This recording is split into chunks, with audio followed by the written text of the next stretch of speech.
Hey, y'all, it's Dr. Know-It-All. I am with Dr. Scott Walter, who is a busy man. I am very happy to have caught you.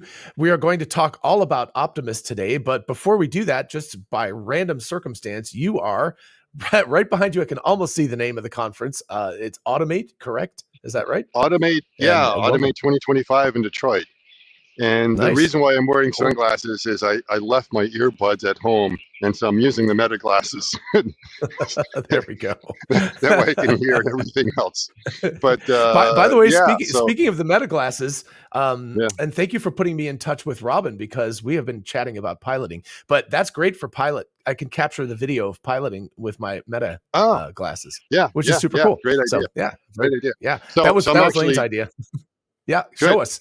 I'm yeah, I'm about to actually walk in. So it's the show starts in about actually in about an hour or something like that. So we can see coming Yeah, on in here yeah. to the convention hall, and we can see all the industrial robots. And actually, it's a little bit quieter in here than it normally is. Yesterday, it was Yeah, you pretty got in packed and early, pretty loud. so that's cool. Yeah, yeah. Wow, nice. So yeah, I mean, you can take a look at you've got Fanuc around here and Kuka and ABB, all the traditional ones. Kawasaki, Universal, a lot of the cobots. There aren't really any humanoids here. So allegedly there's a Unitree running around, but I've been trying to track it down and I can't find it. So they don't have a booth. They're just wandering around. And The bots just there's a wandering. yeah, Nice. there's a Real Man is around here, which is also kind of just a torso up on a mobile robot kind of thing that's near our booth that I might take a Okay. look at. But there is one that's on display that'll try to kind of walk over so we can take a look. Okay, we can see Fanuc and everything else. And Yep. Kawasaki. This is a beautiful robot. I want everyone to see this robot quickly because um, all I can say is the Woo, 80s are calling and that's they want their ball screw drives back. So this is like a rare example of a modern day industrial robot actually using linear drives. And that right. linear drive there, Right. that ball screw drive there is to move this parallelogram structure and also what they have up there. But traditionally, all of them are using rotary drives. So if you Wow. look for like the equivalent Fanuc or Kuka, they're doing it purely with rotary. But the other thing you need to Right. notice is that as you come around here, the front axis, on here, they actually have two drives just for joint one. You've got one on the left and one on the right. So those are for that. And then you see you've got two Wow. drives there to drive the ball screw. So that's a rare example because of just the leverage you can get out of those things to be able to do a heavy payload. That's 1,500 kilograms that it can lift. Fanuc Jeez. did not bring their big Wow. boy to this show because there's not enough floor space, but they've Yeah. got a ton of cobots now. So all of the big boys are actually moving into the cobotic space, where others had, they basically were leaving that market to everyone else. And now they decided, perhaps we need to go ahead and come up with our own cobots. That would be a wiser move. So yeah, we'll be seeing a bunch of things around here that are rather interesting, but we didn't want to talk about industrial robots, right? You had something else in mind? No. Yeah, I have something else in mind. So let's go ahead and shift the screen. We are going Mm, to, I don't know, I'm going to have to interact over here. Anyway, let me make sure I don't have the sound on, but we're going to watch this through. It's a 42-second video that was just dropped right. by Tesla Optimus last night. There was a preview of it, and I did a preview video and was like, wow, this is very impressive. But so let's go ahead and play this guy, and we can see some ballet moves to start with. Very, very Yep. attractive. I mean, Yep. attractive motion. It's attractive robot too. And then of course we get to some more like sort of hip hop moves and things. And I mean, the big thing I want to talk about is speed because this Mm-hmm. is very, very impressive. And this is, of course, immediately the internet went crazy with people going, "This is CGI. This is not real." All that kind of stuff. So we'll talk through all Right. of that. But first, we'll just enjoy this video because it's pretty darn impressive. It's very cool. Yeah, so a lot of balance, a lot of work on the friction. I haven't really watched the hands that much. I don't believe the hands are doing all that much. So yeah, okay, so there we No, go. no. And Okay. I can of course reduce the speed to we can go to like quarter speed, I believe is the slowest. So we can slow this way down. We'll do like 0.5 speed and we'll play it. And yeah, let's go ahead and start talking. So Okay. what do you got for us? Okay. So the first thing, that's still the Gen 2 bot. That is not like the Yes. Gen 3. It's not the one that we saw on the production line. Because the production Hmm. line, they were definitely putting the 22 DOF on there, and around the collar and the torso, it looked a little bit different. But we haven't seen anything from let's say the hip down on what is maybe the Gen 3. I don't think it's actually a Gen 3 bot they're producing. It's a refresh Gen 2. Now this is the Right. Gen 2. You can tell that it's not the 22 DOF hands really quickly if you just look at the wrist actuators that are on there. That's the dead Right. giveaway right Right. there. You know, why are they even looking at the hands? Yeah. You can look at that. So you don't. So even with low resolution, you can kind of tell. So there's Yeah. nothing new that they've But of done. course, the hands don't matter in this It particular doesn't. circumstance It doesn't because it's matter. dancing. Yeah. It's just about. Yeah. It's really about what's happening from the torso down. The fact that Mhm. they've got much better locomotion that's using RL training. Now they may Yeah. have done a few tweaks on the actuators, but they have not made any major changes to the whole thing. So this is the Gen 2 bot. This is not the next generation. Yeah. That they get everything out. Right. Now there was a buzz of activity about the toe box, and that's old news. It was actually announced Yeah. when the Gen 2 bot. There was like a little bullet point there that says articulated toe box. Okay. Now, articulated is Right. not the same thing as actuated.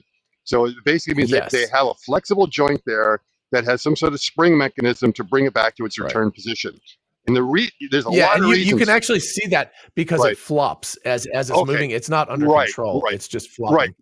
Now, Yeah. whenever I looked at the flopping, because it flops up high like that, you're jumping to the conclusion that it must be actuated because the only way it would go up like that. Say, wait a minute, there's some basic physics going on here. The first thing, up till Yeah. now, we've only seen Optimus walking forward. In this case, Optimus is doing the moonwalk. And you also notice it was kind of Yeah. jumping at the same time while its foot sliding back.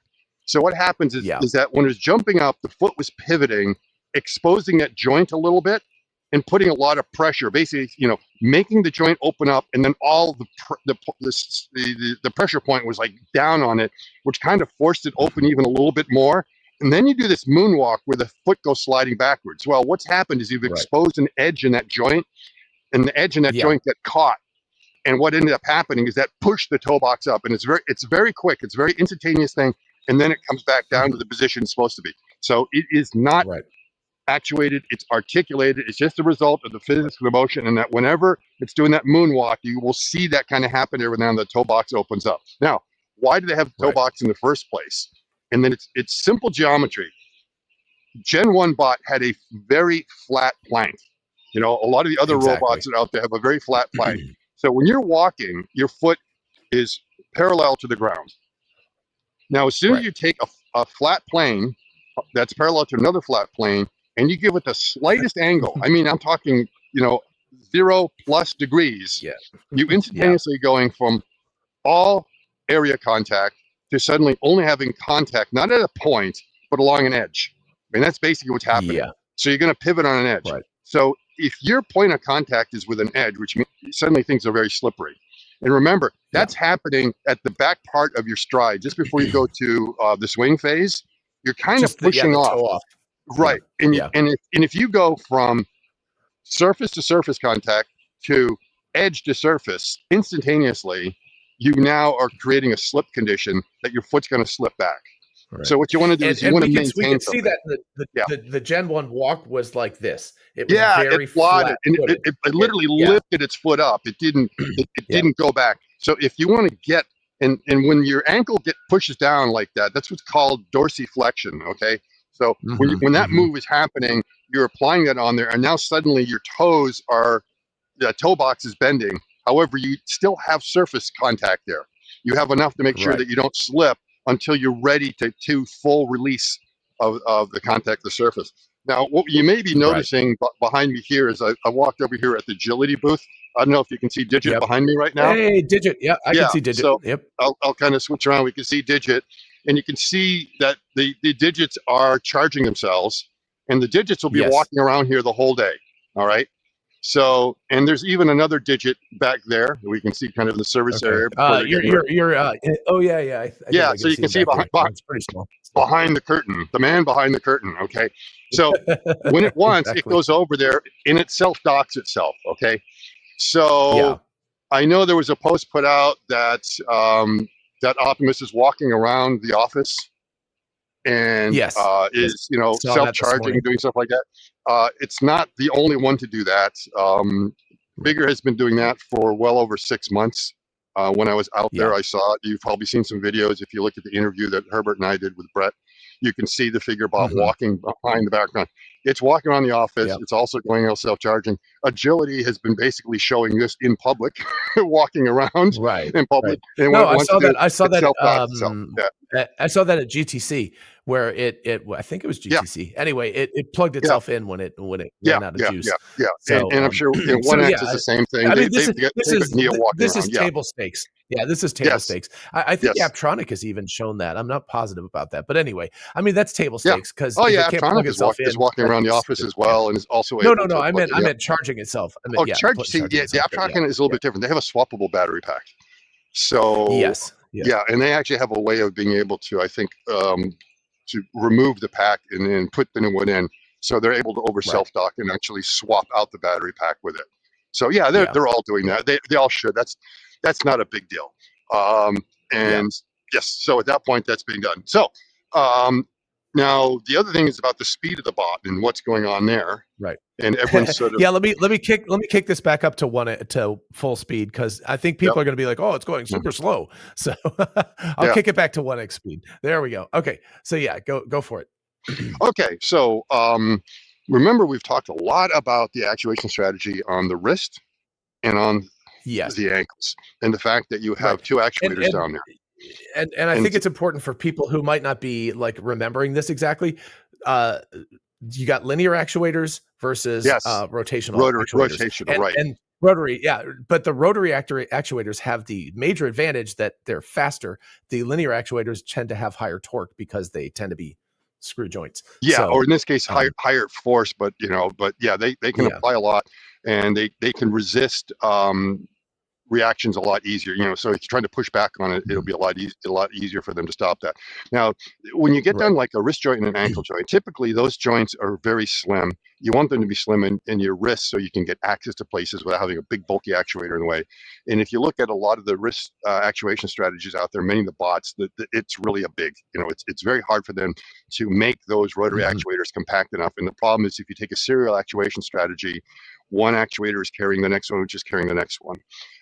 And a lot right, of times, the one that you least care about is the last one in the chain, and everyone has to carry it, and it's in the way, like for the yawing of the wrist. Now, you can use a yeah, remote actuation strategy like what they do in the elbow, right? Because the actuator packs in really nicely in the bicep. That's a nice place to kind of hide yeah, it there. yeah, And then you use a yeah, linear drive, and with a 3-bar mechanism, you can get the actuation around there.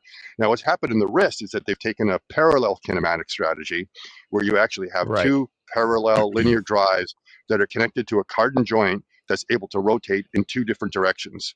And if you push the actuators in one direction, you get usually the pitching motion up and down. And then if you make them right, go in opposite directions, you can get that left right.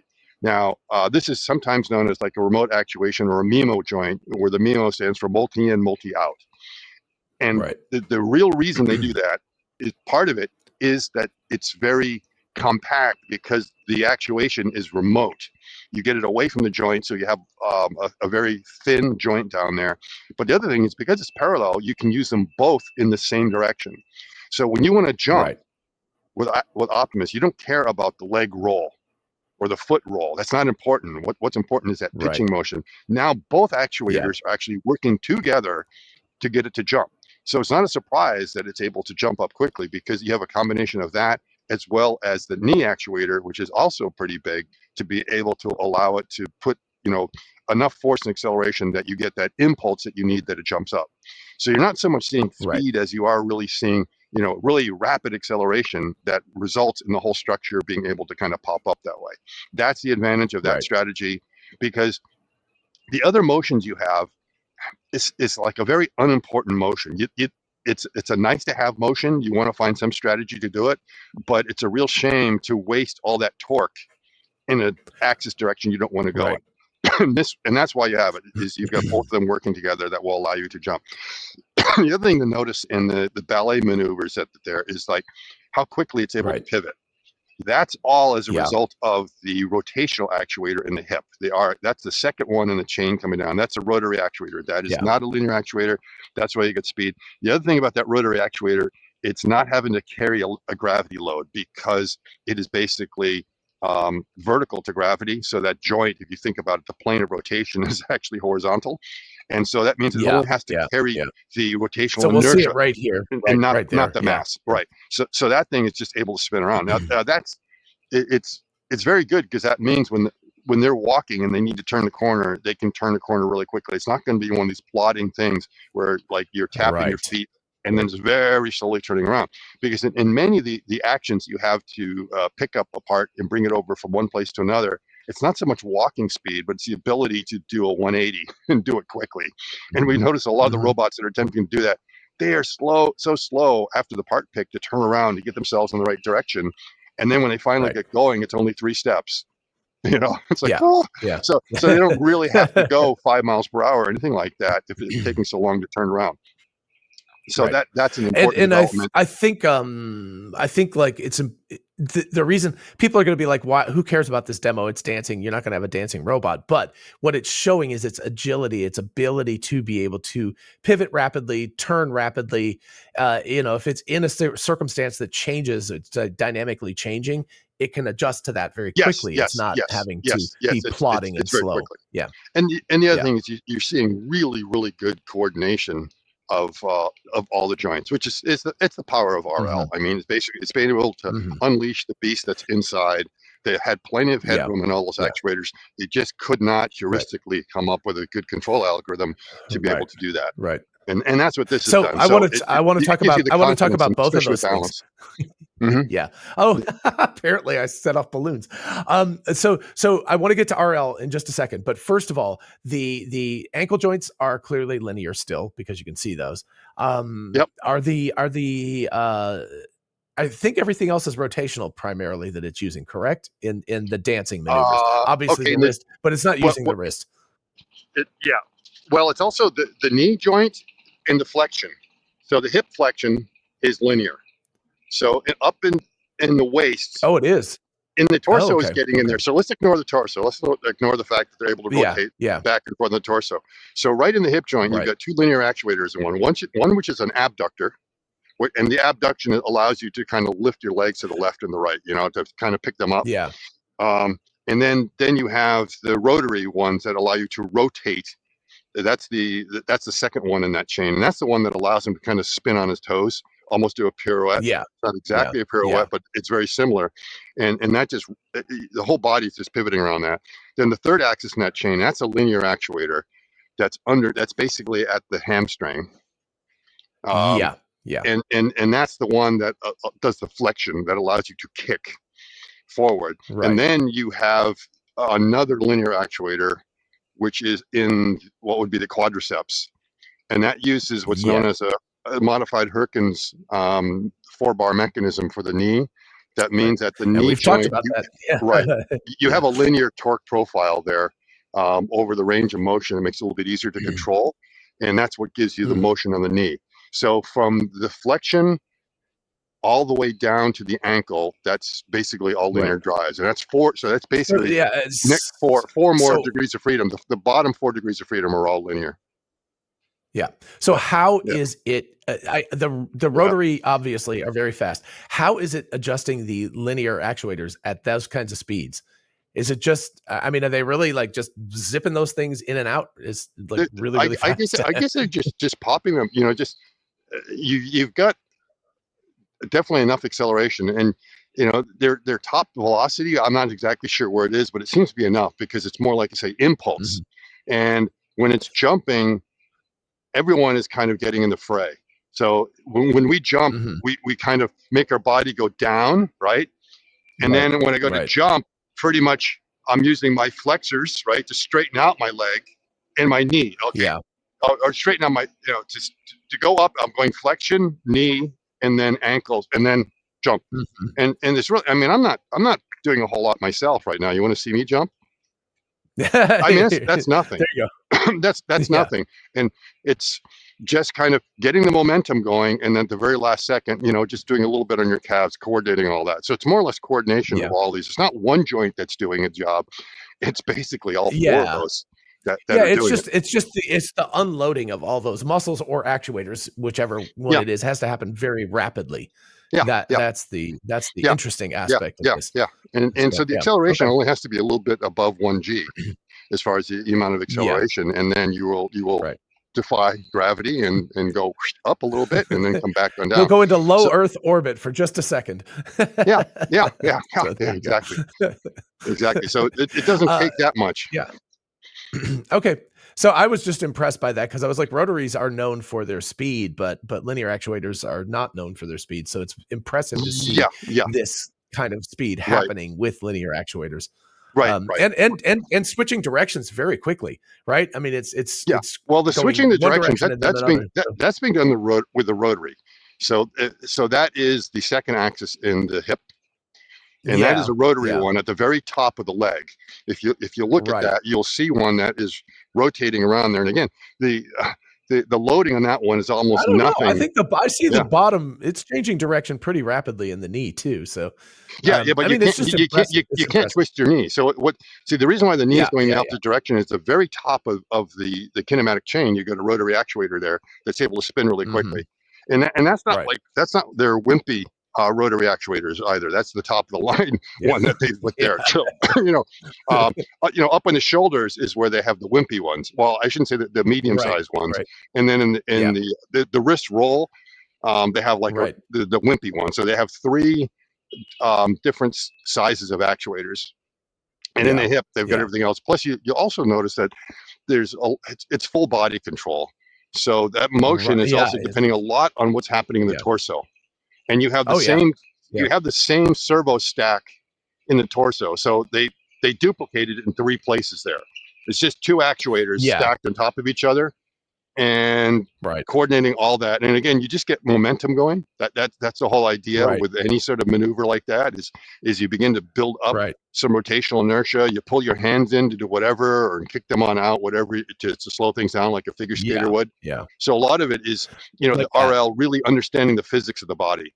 And the other Yeah. thing Yeah. is there was a post from I think Julian Ebarts who Mhm. was saying that the RL was the advantage of having so much actuator experience in house. Over 10 years of actuator of building that, and a lot of it tells me it's like because they need these guys to be able to model it correctly, not build an actuator, Oh, but yeah. model the Yeah. Yeah. Yeah. actuator It's correctly so in RL. difficult. Yeah. Without Yeah. getting Yeah. if you don't have the model correct in RL, then it's going to be garbage out. You're not going to zero shot that. And you got to remember it's Right. more than just modeling the actuator, but it's modeling the entire linkage mechanism, which Mhm. is also very nonlinear. So for rotary actuators, it's very easy. It's a linear problem. Right. You Yeah. might have a gear ratio in there, and that's about it. So it's Yeah. very easy. It's much easier. I mean, they're trying to get current and all these other things in there, and you got to get a little bit of the profile Yeah. on that. But you don't have to worry about some exotic linkage mechanism like an inverted Herkins design or something like that. And in that case, Right. they have so much of it that they need to model that correctly. Otherwise, forget the zero shot. It's just not going to work. And that means that the Right. RL is a little bit harder because your model is a bit more sophisticated.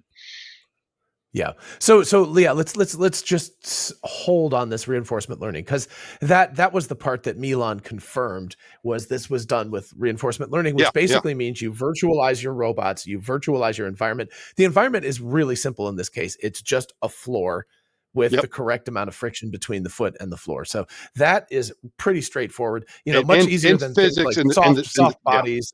right, right, Picking up right. like this is much more complicated because Okay, that's soft body and everything. Yeah. So anyway, so that part's relatively straightforward. Modeling the Optimus robot is the incredibly challenging part here, as you were saying. It's like, how do you model all of the different forces that are acting on the bot? How do you model the actuators? How do you model the linkages between the actuators, the slop in the actuators? Because yep. they don't stop exactly, right? There's a little They half a don't, and degree there's or something like variation that. So between yeah. actuators and everything else. So part Right. part of the Right. modeling is that you need to create some sort of kinematic tree that just shows how all these Mhm. rigid bodies are connected together. So for Mhm. each, so let's simplify the whole thing. Is that you have some very simple joints where you know what the torque speed profiles are at each joint, but each Right. joint has Right. mass, but it has more than mass. It also has rotational inertia. So you have to Right. model which is it's basically a tensor you have to have there, right? And you've got to get those Mhm. values Yeah. right, and they're not trivial to get. Good CAD software will calculate that for you, but you got to remember you've got Right. cables and everything else that add mass, add inertia. You've got to get all Mhm. that. Now that's the static moments of inertia that you have, Right. but you also Yeah. have The to look at the dynamic fact is a that whole the other dynamic is ballgame. Yeah. different because you've got this configuration which is constantly changing its shape.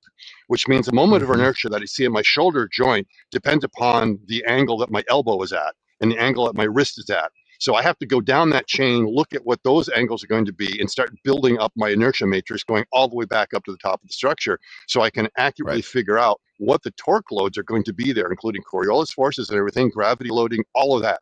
So you have to have just that model correctly in your dynamics. And we're not even getting down to the fact that your actuators have, interesting torque profiles, and you may not have a linear Yep. one because of the linkage mechanism you have. So you have to model all that and get that correct. Yeah. Otherwise, you'll go through the RL, you go through that whole exercise of millions and millions of iterations of being able to see what it has to do to actually perform different maneuvers, and then you send it to the real robot, and the real robot's going to respond very differently because you get your masses all wrong, you weren't calculating your Yeah. moments of inertia correctly as you're going along, and you're trying to figure out, Right. well, what can this mechanism deliver? If Right. I'm asking it to deliver this much torque, and it's not actually delivering that much torque because I model my actuators all wrong, well, it's just not Right. going to respond Right. right. So yeah, Right. it's a challenge to get it right. And Jim Fan talked about that in a post, I think back in January, and he was looking at the Unitree, and Mm-hmm. he talked about Mm-hmm. the fact that you need to design for simulation. That if Yes. you do not design your mechanism to be easy to simulate, RL is going to be a challenge. And Mm-hmm. when I Mm-hmm. read that, I'm like, okay, this is part of the problem with linear drives and linear actuators. I did a very long post a couple weeks ago I remember that. talking Yeah. rotary It was versus very linear, good. and I Yeah. pulled out Jim Fan's post for everyone for reference to kind of look at it, because Mm-hmm. he was saying, it's kind of funny because I wish I could have told the robot vendors 40 years ago, if you just design your robots a little bit different, it'd be easier for me to put it into my simulator and we could simulate them more accurately. But Somehow we I didn't don't have think the clients will do that for you, we but did yeah. we didn't have the clout, but Jim probably Yeah. does, and that's Yeah. what you want to think about, is that, am I overcomplicating my design, or am I confident enough that I can model something that's very, very complex? So a Unitree Right. bot is a Right. lot easier to put into RL than Yeah. an Optimus or an Apollo from Right. Aptronic. I mean, Aptronic. Yeah. that's a Yeah. challenging No, mechanism. no, no.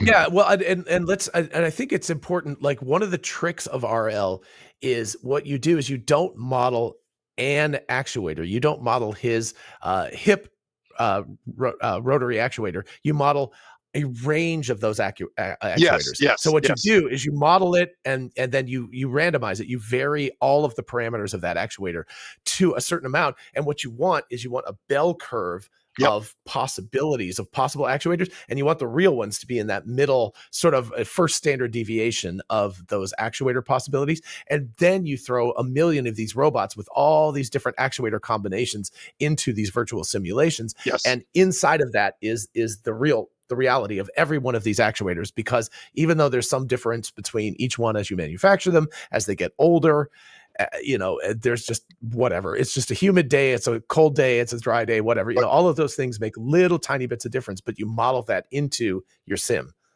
Yes, I don't know if you just heard the people mover came by here. Is that we're No, actually I didn't. in a Huntington Place, uh, and if Yeah. you look over there, you can see some posts. That's actually where the Uh-huh. people mover, which is the Detroit version of, it's not a subway, but it's an elevated, and it actually goes through the hall, which is rather Oh, that's interesting. cool. Yeah, Wow. That's yeah, actually really cool. yeah, Okay. yeah. I So like that. yeah, it does like a 4 mile loop in downtown Detroit. It's an Right. elevated, and they built it in the '80s, and it literally costs the same amount of money as to send a man to the moon. Jeez. It's a ridiculous amount. Yeah. So Public projects, public projects yeah, such as they are. I yeah. know you have to go because it's almost 9 o'clock. Then you have to be ready to do your thing. Oh So, no, no. any closing It thoughts? starts at Oh, 10. you're good. You're the one that's got the flight lesson coming up. No, Oh, well, I'm yes, I do. okay. I have a flight lesson coming up. So, yes, by the way, my arms are tired from flapping. So, I Yeah. have to go as well. So, but anyway, so yeah, let's what sort of final thoughts do you have about this? Are you impressed? I didn't expect to see this out of Optimus, honestly. This generation, I didn't expect to be able to see it move this quickly. Yeah, what I'd like to see is it actually walking. you know, it's one thing to see these dance moves and everything else. Like, okay, what's it really like walking around the office? Let's show us that. Let's get an idea what Right. the actual walking Yeah. speed is. Is it 2 miles an hour now? Is it 3 miles an Yeah. hour? What was it doing? What does it look like? Because we haven't seen it going full tilt yet in walking. The Right. last video that we got about a month ago, it seemed like it was still plodding along. It wasn't any faster than earlier. It just had a different kind of sashaying when it was walking. I was actually more impressed with the earlier versions of the way it walked than that RL version. So it'd be nice to see what it looks like now as it's wandering around the office, just to get an idea. Well, but again, I just want to Tesla Optimus team, drop us a video. We'll talk about it. Yeah. And the other thing that everyone would really like to see is manual manipulation. We haven't really seen any updates of what you're able to do. And it may be that they're like, I mean, think they're putting a lot of effort into what is a dead design right now, right? The Gen 2 bot's not the one they're going to be scaling. They're doing what I call the Gen 2 refresh. However, I suspect the Gen 2 refresh is identical from the waist down. There may be some changes on the torso, definitely in the hands, right? So you're not going to waste your time RL learning with a pair of hands you don't plan on using and everything else. However, they're probably going to be reusing the walking. Now, they may have to redo it because the moments of inertia and everything, the masses have changed in the refresh version, but that's probably fairly easy to put in there. That be able to go ahead and run that. But yeah, it would be nice to see a couple examples of that, for sure. Yeah. And one thing we didn't hear from Milan was whether this was zero shot or few shot. In other words, were they able to transfer from RL directly? I thought in one of them it said zero shot. Am I wrong? Okay, I didn't see. I mean, there was a lot of posts about it, so I might have missed the one that said zero shot. But I think kind of guessed that was the case. But yeah, okay, all right. Well, that's good to know. Yeah. Okay. So, I mean, again, very impressive. Again, what's really impressive to me, I think, is that we're seeing so many of these humanoid robot companies moving at the same approximate speed. Like they're all doing this very rapidly. They're improving. It's going to be a really fun competition, right? I mean, we're starting to move. It shows the power of RL. Because the Chinese bots were using RL way before everyone else, and it's like, what's going on over here in North America? No one's using RL, and you see as soon as they do it, when Figure did it, they got a huge improvement, right away. And they still have a lot of headroom there as well, so we'll probably be seeing some interesting updates. That's just the way to go, and no doubt about it.